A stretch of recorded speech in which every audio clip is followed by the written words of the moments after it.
Hello दोस्तों, क्या हाल चाल। तारीख आज 2 नवंबर, दिन संडे रविवार का है। आज की ताज़ा खबर, उसके बाद शुरू होगी द्वादश। और आइए बात करते हैं आज के मुख्य समाचार। देश भर में तमाम बड़ी खबरों पर नजर डालते हैं। भगदड़ मचने का मामला देखा गया है जिसमें श्रद्धांजलियों की मौत हो गई है क्योंकि आंध्र प्रदेश के वेंकटेश्वर मंदिर में एक बड़ी दुर्घटना हो गई। एकादशी के मौके पर यहाँ मंदिर में ज़्यादा भक्तों की भीड़ थी, तो बताया जा रहा है कि रेलिंग टूट गई और इसके दौरान भगदड़ मचने में भीड़ ने कई लोगों को रौंद दिया। 10 लोगों की जान चली गई। आंध्र प्रदेश के श्रीकुलम का यह मामला है। मरने वालों को बताया जा रहा है कि 8 महिलाएं 2 बच्चे हैं। इस घटना के बाद मंदिर मालिक पर गैर इरतान हत्या का केस भी दर्ज हुआ। प्रधानमंत्री नरेंद्र मोदी भी घटना पर दुख व्यक्त करते हुए 2 लाख की सहायता राशि देने का ऐलान किया और घायलों को मुफ्त इलाज की सहायता राशि दी जाएगी। ईश्वर ने इन सभी मृतकों की आत्मा को शांति दे, इनके परिजनों को इस मुश्किल घड़ी से हिम्मत दे और हौसला दे। चलिए आगे बढ़ते हैं। आप अपनी खबरों में देखिए कि इस बार देव उठने एकादशी का पर्व दो दिन है। कल 1 नवंबर को भी था और आज 2 नवंबर को भी है। तो कई जगहों पर कल भी तुलसी विवाह शालिग्राम विवाह आयोजित हुआ। देव दिवाली के मौके पर देश भर में लाखों दीपक जले और कई जगहों पर आज भी यह दिवाली का पर्व मनाया जाएगा। तो आप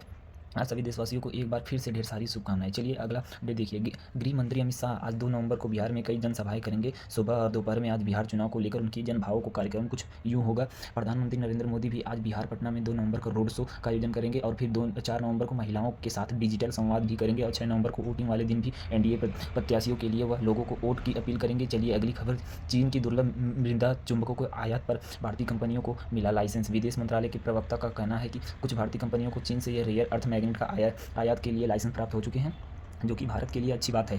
आखिरकार काफ़ी कोशिश के बाद ये सरकारी मंजूरी मिल पाई है। और बड़ी खबर देखिए दोस्तों, GTRI ने सरकार को एक सलाह और सुझाव दिया है कि भारत पहले रोके रूसी तेल का आयात और फिर जाकर अमेरिका से टैरिफ हटाने और अमेरिका के साथ व्यापार वार्ता की दिशा में आगे बढ़। दरअसल रूसी तेल प्रतिबंधों को लेकर जो भारत अमेरिका के बीच मसले चल रहे हैं, इस बीच ग्लोबल ट्रेड रिसर्च इंस्टीट्यूट यानी GTRI ने सरकार को इस मामले में यह सुझाव भी दे दिया कि हालांकि अभी रूस पर प्रतिबंधों के बाद नायरा एनर्जी ने भी तेल का उत्पादन बढ़ा दिया है। भारत में 93% तक बढ़ाई रिफाइनरी क्षमता। और वही खबर तो यह भी है कि अमेरिका राष्ट्रपति डोनाल्ड ट्रंप के भारत के लिए 10 से 15% टैरिफ मामले खुलाने की कोशिश में है। हमारा देश भारत ही नहीं विकसित है, लेकिन अब हमें भारत सरकार को संभल के चलना पड़ेगा, टैरिफों से बचना पड़ेगा। चलिए अगली खबर देखिए कि त्योहारों सीजन में सरकार की GST कलेक्शन में भी बढ़ोतरी देखने को मिली। बीते महीने अक्टूबर में GST संग्रह 1.95 लाख करोड़ रहा और सालाना आधार पर लगभग 6.5% की बढ़ोतरी देखने को मिली। अच्छा, वैसे इस महीने नवंबर से तो सरकार ने GST पंजीकरण की प्रक्रिया को भी आसान कर दिया है। अब छोटे व्यवसायों कारोबारियों को मात्र 3 कार्य दिवस के अंदर GST रजिस्ट्रेशन सर्टिफिकेट मिल जाएगा। नवंबर से ही भारत सरकार की GST डिपार्टमेंट की तरफ से यह नई सरल पंजीकरण योजना शुरू की गई है, जिसके तहत कारोबारियों को 3 दिन के अंदर से GST रजिस्ट्रेशन प्रोसेस कंप्लीट मिल जाएगी और सर्टिफिकेट भी मिल जाएगा। 5 लाख से कम मंथली टैक्स वाला यह फायदा होगा सरकार के इस नए नियम से। चलिए से बहुत घाटा हो रहा है, जनता को नुकसान भी होगा। रेल यात्रियों की सुविधा के लिए हाल ही में इंडियन रेलवे की तरफ से कुछ बदलाव। अब लोअर अर्थ आवंटन होने की निर्धारित समय अग्रिम आरक्षण अवधि में कटौती की गई है और इसके तहत ये देखिए कि दोस्तों लोअर अर्थ बर्थ आवंटन में क्या क्या बदलाव किए गए हैं। इनके लिए वरिष्ठ नागरिक 45 साल की आयु ज़्यादा की महिलाओं और गर्भवती माताओं को लोअर बर्थ की प्राथमिकता दी जाएगी। ओके, बच्चे और छोटे निर्धारित बच्चों के लिए अब टिकटों के मामले में सरकार अलग अलग उपायों का उपयोग कर रही है। UPI को लेकर कुछ नए नियम लागू होंगे। भारत में डिजिटल पेमेंट से सबसे बड़े प्लेटफॉर्म UPI में NPCI की तरफ से महत्वपूर्ण बदलाव किए जा रहे हैं।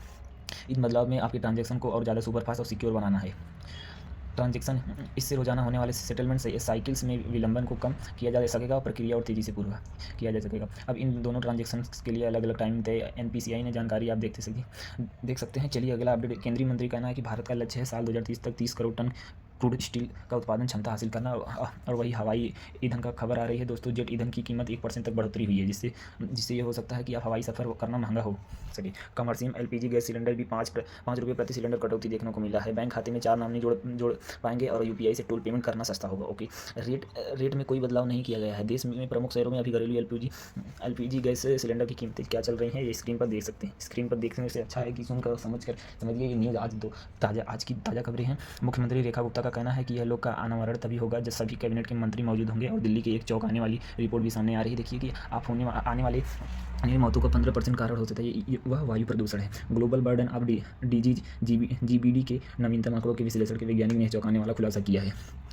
देखिए जरा 2023 साल में होने वाला सभी मौतों का लगभग 15% हिस्सा जो है वह वायु प्रदूषण की वजह से हो रहा है। और राज्यों के पुराने वाहनों को एंट्री बैन रखेंगे। BS3 के कमर्शियल व्हीकल की एंट्री रोकी गई है। पॉल्यूशन रोकने के लिए फैसला लिया गया है। फिलहाल केवल इन वाहनों को दिल्ली में आने की परमिशन होगी। और BS4 petrol diesel vehicle, BS6 वाले CNG और LNG इलेक्ट्रिक व्हीकल को राजधानी में घुसने की परमिशन होगी। राजधानी में ये BS3 वाहनों को एंट्री रोकने के लिए टीमें भी गठित हुई हैं और गाड़ी मालिकों को मोबाइल पर मैसेज भी भेजा जा रहा है। मंत्री अमित शाह को इस बारे में एक चिट्ठी भी लिखी है कि एक बीजेपी एमपी ने यह मांग उठाई। भाजपा सांसद बोले कि दिल्ली का नाम तो इंद्रप्रस्थ होना चाहिए। उन्होंने कहा दिल्ली शहर का इतिहास पांडवों से जुड़ा है, स्टेशन और एयरपोर्ट के भी नाम बदले जाए। अब यह मुद्दा काफ़ी चर्चा का विषय बन रहा है। चलिए अगला अपडेट के लिए, प्रधानमंत्री नरेंद्र मोदी की स्वस्थ नारी शक्ति परियोजना सरकार के अभियान ने हाल ही में 3 नए गिनीज बुक ऑफ रिकॉर्ड अपने नाम किए। इन रिकॉर्ड में क्या क्या उपलब्धि हासिल की देख सकते हैं आप। जानकारी भी वही है। प्रधानमंत्री ने हरियाणा, मध्य प्रदेश, छत्तीसगढ़ समेत कई राज्यों में स्थापना दिवस पर राज्यों को शुभकामनाएं दी। और इन राज्यों के स्थापना दिवस के मौके पर पीएम मोदी ने छत्तीसगढ़ के दौरे की छत्तीसगढ़ शांति शिखर का लोकार्पण किया।